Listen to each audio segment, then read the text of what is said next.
Did it really only take New York 25 years to forget about 9/11? On today's episode of America Unfiltered with James Pascalides, we'll talk about New York City getting their first Muslim mayor. We'll talk about Carmelo Anthony being indicted for stabbing Austin Metcalf, and the future of AI and jobs, as talked about by Joe Rogan and Bernie Sanders on the Joe Rogan podcast.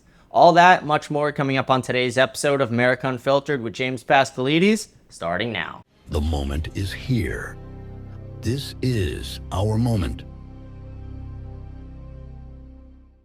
America, we are back, baby. Welcome to another episode of America Unfiltered with James Pascalides. We got a good show for you today, folks. So we're going to talk about what just happened in New York City. And let's be honest about it, in 2025, the Democrats just messed up in a huge way. They elected their first Muslim mayor in New York City. Zohran Mamdani is the new mayoral nominee, a socialist, a Muslim. He was born in Uganda, and somehow he's the new face of New York City. The same city that watched almost 3,000 people get slaughtered by Muslims on 9/11, and now 25 years later, we're handing the keys to the city right back to that ideology. Are you kidding me? What is going on in our great cities? And I think one of the main reasons he won is because of his debate performance and his campaign. He definitely ran a slightly stronger and more well-funded campaign than a lot of the other prospects. And in the debate, they went around and they asked every single candidate, where will your first foreign trip be as New York City mayor? They said that the first foreign trip of the New York City mayor is an extremely important one. And every single candidate said Israel, except for Zohran. He said that he will not take a trip. He will focus on New York City. He will focus on Israeli citizens who are in New York City, but he will not be taking a foreign trip. It's a statement I actually really agree with. While I disagree with the vast majority of this person's political policies and his political rhetoric, I do think that statement there was a very strong statement and one that was strong enough to win him the election in New York.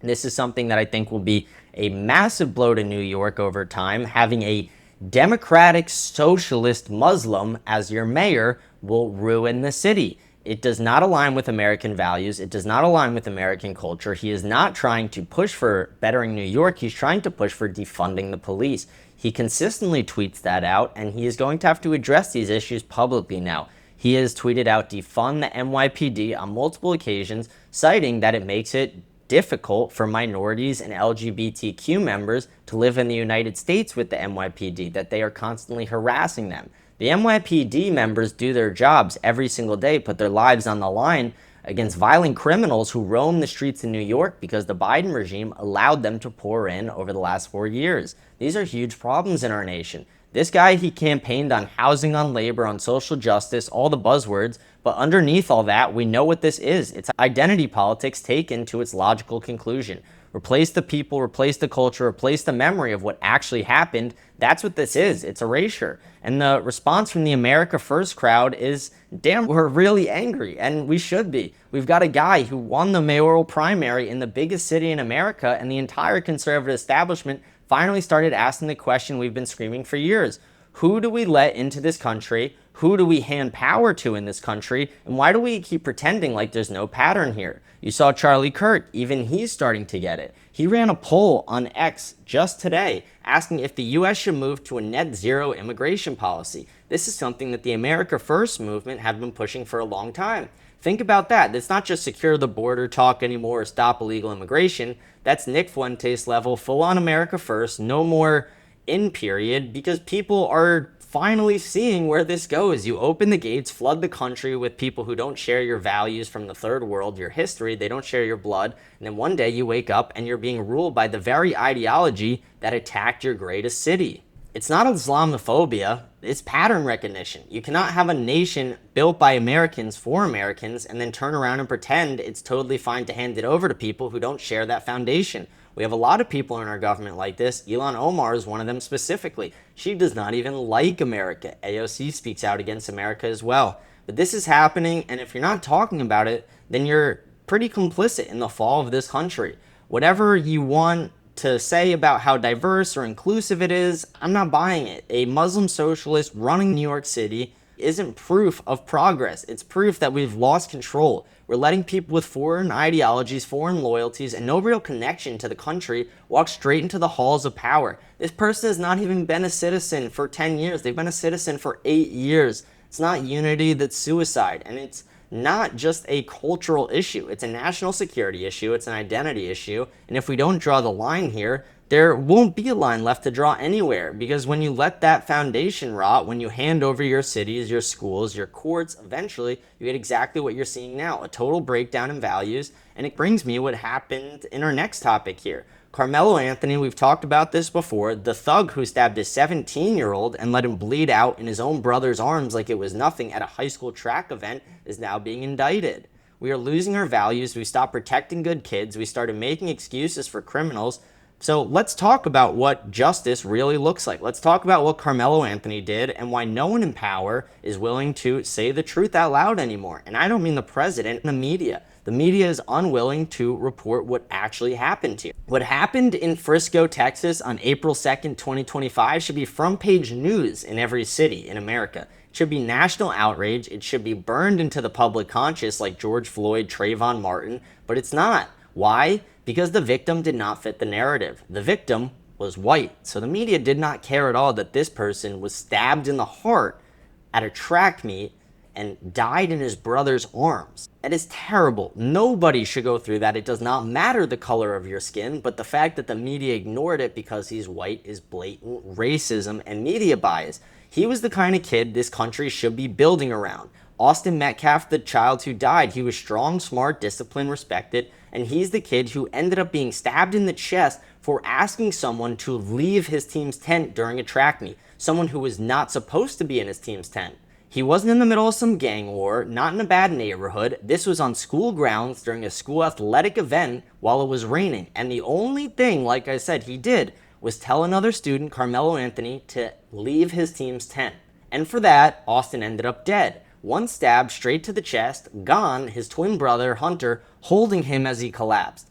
His father arrived on the scene to find one son dying in the stands while the others screamed for help. You want to talk about trauma? You want to talk about injustice? That's injustice. And the worst part is, we're already watching people try to downplay it. You've got media outlets throwing out Anthony's GPA, his football records, his 2 part-time jobs, like that's supposed to somehow soften what happened. Like murdering a kid becomes more understandable if you keep your grades up and clock in at Foot Locker. I don't care how many job offers he had. He brought a knife to a school event and stabbed a kid to death. That's murder, period. And don't give me the self-defense angle either. This wasn't some ongoing beef. These two didn't even know each other. There was no history, no bad blood, and Metcalf told him to move. I was suspended in 7th grade for a fight with one of my best friends. I didn't stab him in the heart because I'm not a sick animal. Anthony puffed his chest, tried to provoke him with, touch me and see what happens. And then when Austin did, he pulled a knife like a coward and stabbed him in the chest.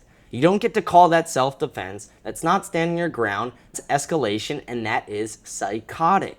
That's not how men resolve things. That's how killers operate. And he literally admitted to that.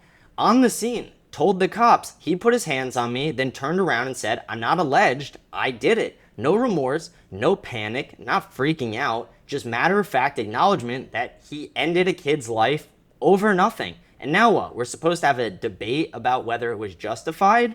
No, there's no debate. A knife in the chest of a 17-year-old honor student is not a gray area. It's not a teachable moment, it's murder. And if this country still has any sense of right and wrong left, Carmelo Anthony should spend the rest of his entire life behind bars. And here's the part nobody in the media will touch because it's not comfortable, it's not polite, and it doesn't fit their sanitized little narratives. This boils down to a few things. It is about culture and it is about parenting. This is about how a kid like Carmelo Anthony gets to the point where he brings a knife to a school event, stabs a stranger in the chest, and then tries to act like it was justified.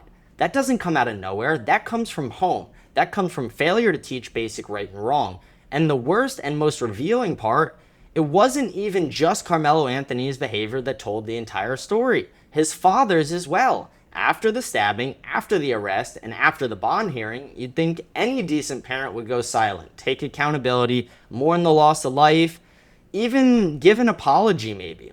Publicly, he tried to embarrass Austin Metcalf's father, took shots at a grieving man who had just lost his son, a son who had died in his twin brother's arms at the hand of his murderer son.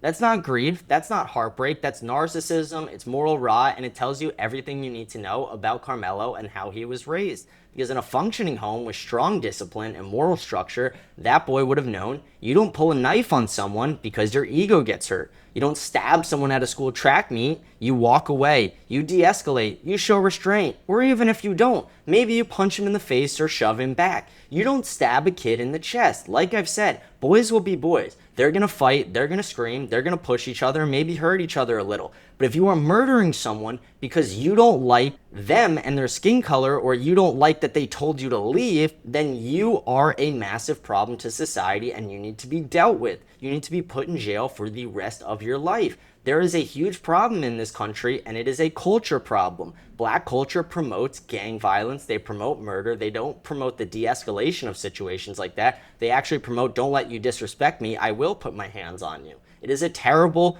disgusting thing that they are promoting, that we need to do what we can to have black culture promoting more positive aspects of life and promoting more positive outcomes for life. Because right now, they are 13% of the population, but account for over 50% of all the homicides. That's according to the FBI data. Black offenders are responsible for 57% of all known murder arrests in cities across this country. And it is well known that these cities also underreport these numbers, so it is probably higher. This is a culture issue. It is something where we need to fix this immediately. Are we more racist in 2025 than we were in 1960? No, so why is Black America doing worse? Because their culture is bringing them down. They need to stop promoting gang violence. They need to stop promoting music that promotes underage sex, drinking, drugs, and violence. They need to do what they can to push their children to further their educations, push their children to seek jobs, push their children to de-escalate fights, and push their children to stop affiliating themselves with gang behavior. Because what was this? This was gang behavior. This is not saying that the entire black community acts this way, but the fact that 13% of the population commits over half of the murders and violent crimes in this country is a problem that needs to be immediately addressed, because it is not something that makes me feel safe. It is something that is extremely scary to deal with in this country. We need to address the gang violence. We need to address the culture problems that lead to these problems in the first place. This is not about racism. It's math. And if you care about lives, if you actually cared about black lives, if you care about white lives, if you care about all lives, don't lie about what the numbers are. Face them and fix them. But you can't fix them if the reaction to murder is a reduced bond and a father lashing out at the victim's family, like his kid is the one who's been wronged. That's the problem. They treated Carmelo Anthony like he was the victim, like he was someone who actually was acting in self-defense. If I asked a black child to move and he didn't, do I have the right to just stab him in the chest if I'm out in public? No, I would go to jail for the rest of my life, if not be executed by the liberal woke media mob. This is something that just happened to a white child and the media completely ignored because he was a white kid. I hope Carmelo Anthony is able to be indicted for a very long time. The problem is no accountability, no shame, no basic grasp of right and wrong. And when the media covers it, the justice system covers it, and a good kid, a high-achieving, respectful, disciplined young man like Austin Metcalf ends up in a coffin while his killer posts bond and walks free. So don't tell me this is about systematic racism. Don't tell me the system is stacked against kids like Carmelo Anthony and black families all across the U.S., because from where I'm sitting, it looks like the system bent over backwards to protect him, and it's Austin's family that got buried, not just by a knife, but by the cowardice of a culture that refuses to hold the right people accountable. That's the state of the country right now. You can stab a straight-A student in broad daylight in front of dozens of witnesses, admit it to the cops, still get painted as a victim as long as the media decides you fit the redemption arc. Meanwhile, the real victim gets forgotten. His family gets mocked, his name gets buried, and the system just shrugs, hoping everyone moves on before the trial even starts. But not everyone's gone fully soft. This is why I love Florida law enforcement. Florida law enforcement just saved 60 children today. 60 children ripped out of trafficking operations, abuse rings, God knows what else, brought back to safety, and they didn't do it for headlines. They didn't do it for likes. They did it because that's their job. That's what real justice looks like. That's what accountability and strength and moral clarity still look like in parts of this country. So while other states are giving ankle monitors to kids and protecting criminals from hurt feelings, Florida's out here taking action every single day. We're going to talk about that because that is what every red-blooded American should be demanding from their government. Real protection, real enforcement, and no more excuses. So let's get into it. This is what it looks like when law enforcement actually does its job. When the system isn't bending over backwards to protect criminals, but going into the streets to protect kids, not thugs, not suspects, actual victims and innocent children. In June 2025, in the middle of all this chaos, while cities across the country are tying themselves in knots, trying not to offend anyone, Florida stepped up and put forth Operation Dragon Eye, a 2-week multi-agency mission, found and recovered 60 critically missing children. 60 children. Most of them were actively being trafficked, abused, exploited, hunted by predators who think America's too distracted or too soft to do anything about it. And in most states, they're probably right, but not here in Florida. Florida's the state where we put pedophiles to death, and I'm very glad about that. The U.S. Marshals and the Florida Attorney General's office, local sheriffs, Tampa PD, St. Pete PD, all of them went all in. No bureaucracy, just action. This wasn't symbolic, it wasn't PR, they didn't show up for a photo op and leave. They found the kids, they put the traffickers in handcuffs, they took back control of neighborhoods that politicians forgot about a long time ago. And let me be clear, this wasn't some back page footnote. The Marshal Service said this might be the most successful child recovery operation in their history. That's not a press release talking, that's not federal law enforcement agents just trying to hype their numbers up. It is what happened in Hillsborough, Pinellas, Pasco County, right in our backyard. 11 of those kids as well were from St. Petersburg alone. That's not some border state cartel story. That's here in America, trafficking issues we're dealing with and that we need to fix. And this is why we back the blue when they do it right. Not when they're enforcing a mask mandate or playing hall monitor for the government, but when they're kicking down doors, pulling traffic minors out of hellholes, when they're going after predators, not parents, when they're hunting pimps, not homeschoolers. That's what law enforcement should be. So while blue states, DAs are letting murderers post bond and walk free, you have Muslim mayors saying defund the police, Florida's putting traffickers in chains and rescuing the most vulnerable people in society, and the police are the ones doing it. That's the difference in a country and a state with strong leadership. That is why we fight to keep Florida from turning into New York and California every single day, because this state still has some common sense left. 60 kids, let that number sink in, 60, ages 9 to 7, located, rescued, and taken out of god-awful situations. Most people could not imagine the situations these children are in. These weren't just missing posters, these were real kids, some trafficked, some abused, some exploited, like I said. And Florida pulled them out. Every one of them was given immediate care, medical, psychological, and a safe place to land. That's what the government is supposed to do. That's what law enforcement is supposed to do. This is what I want my tax dollars funding, not protecting illegal immigrants, not protecting criminals who stab 17-year-olds. I want my tax dollars funding bringing children home and putting pedophiles in jail and to death. And it wasn't just a recovery. 8 predators were arrested. Not petty offenders, not little shoplifters, traffickers, child endangerers, drug dealers, the worst of human filth, the people who need a bullet to the head, the kind of people who run underage girls like a product, the kind of people who should never see daylight again. The U.S. Marshal said it flat out. These were child predators, average 30 to 40 years old, full-grown adults who made a choice to destroy children's lives willingly for profit. And one of them, charged with human trafficking of a minor, bond in some cases, $250 million to no bond at all. That's how serious this is. They shouldn't get any bond, in my opinion. I think a couple of them do, who are in the non-exploitation part of this. And the response from Florida leaders is exactly what it should be. There's no grandstanding, there's no lectures, there's just action. If you victimize children, you're going to prison, end of story. That's a quote from our Attorney General. That's the standard we're setting here. That's what every red state in America is echoing, and that's what every state in America should be echoing as well. The fact that California, New York, Chicago, they're letting their main cities turn to shit over the last few years is so sad. They laid it out pretty clearly that not only did they recover the kids, but they made sure that they were able to continuously be able to bring these children help, that they will, over the next few years, be able to try and help these children? Do you think California is doing this? Do you think New York is waking up early on rescue missions to rescue missing minors? No, they're not, because they're too focused on defunding the police, on woke policies, on immigration riots, rioting against our national sovereignty. These are the differences between good-run states and poor-run states. These are the differences between the future of America and the fall of America. We've talked about this before. Every empire falls, and America is no different. America is just another empire that will fall if we continue down this socialist path. The path that the mayor of New York is trying to push. The path that the media was trying to push when they tried to make Carmelo Anthony seem innocent.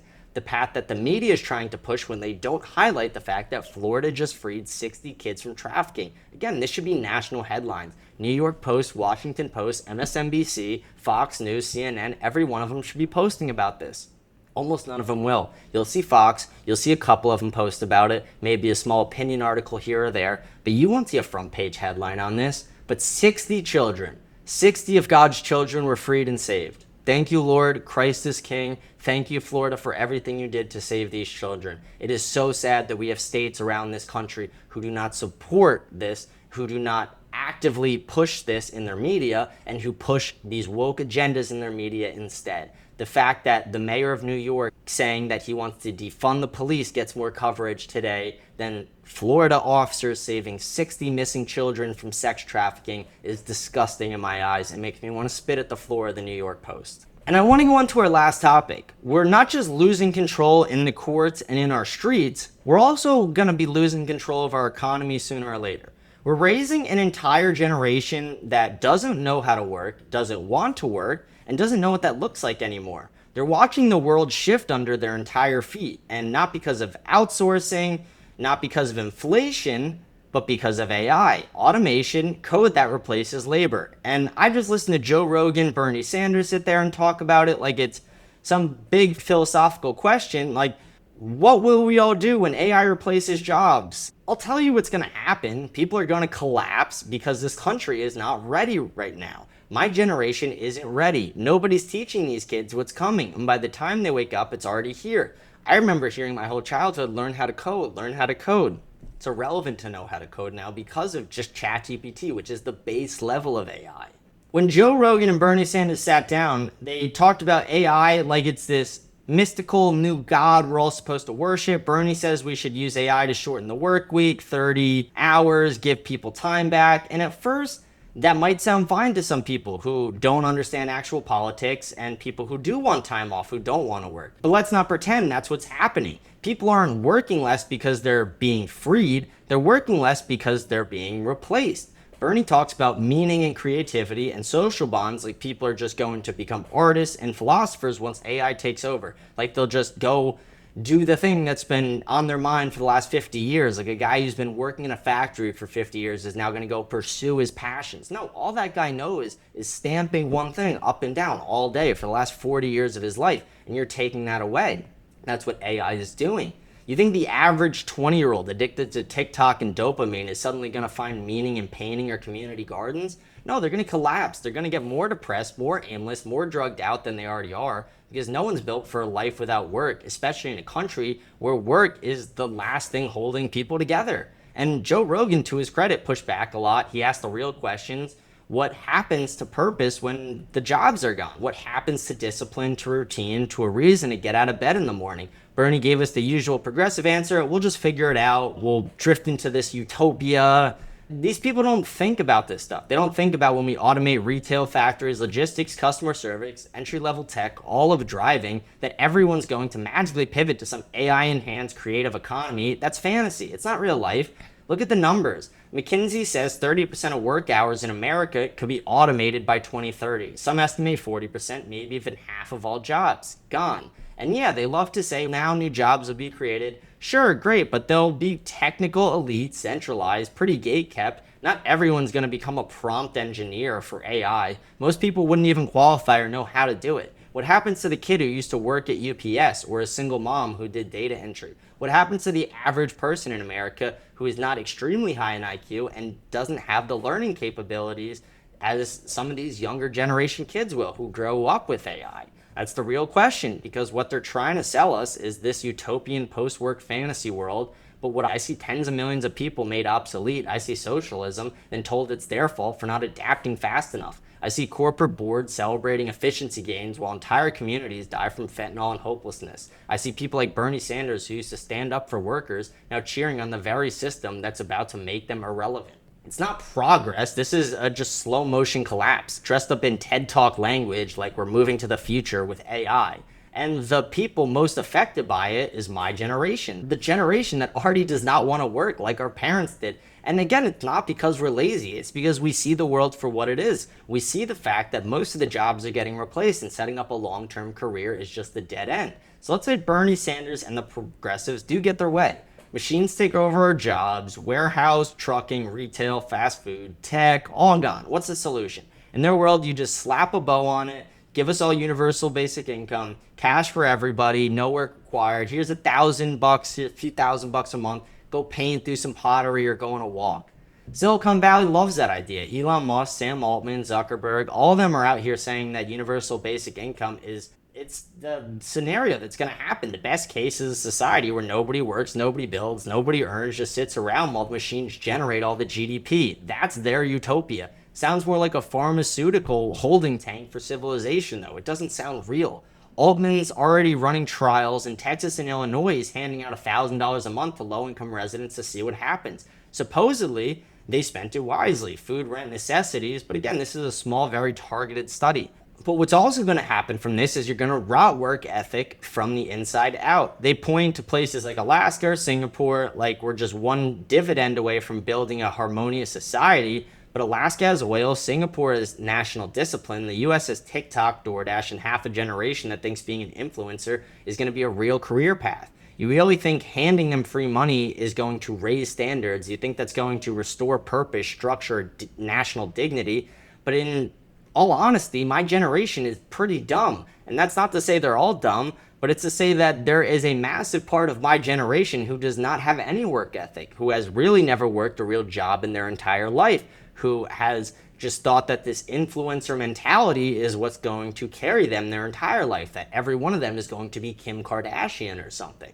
No, that's not how the real world works. Maybe it might work for a couple of you, but realistically, it's based off your attraction and your willingness to show sexual things to minors on TikTok, because that's what the algorithm promotes and pumps. It's actually disgusting how it works. We live in such a sexualized society. That's what the algorithms on Instagram, on TikTok, and on these things promote. And the women who are the most promiscuous seem to have the most success. That's why you see women like Bonnie Blue on OnlyFans being so successful, even though they're doing things that are setting women back in feminism hundreds, if not thousands of years. These are huge problems. These are problems that no one's addressing, and I don't think anyone in my generation or in younger generations is going to be that willing to work until they are addressed.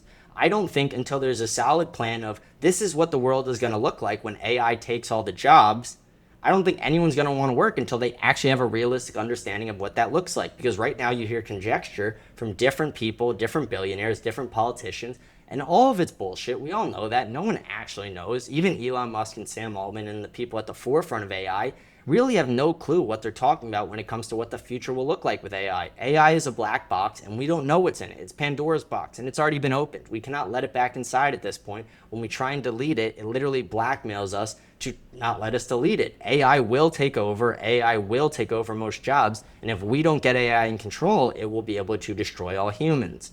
That's the way more extreme Terminator scenario, but it is a possible scenario if it's not something we're able to fix soon. I really hope that the universal basic income is not an actual thought process our government is going through right now when it comes to AI. I hope they can do what they can to limit AI. I would even be on the side of if they were to sign a law saying all AI is illegal starting tomorrow and we just no AI.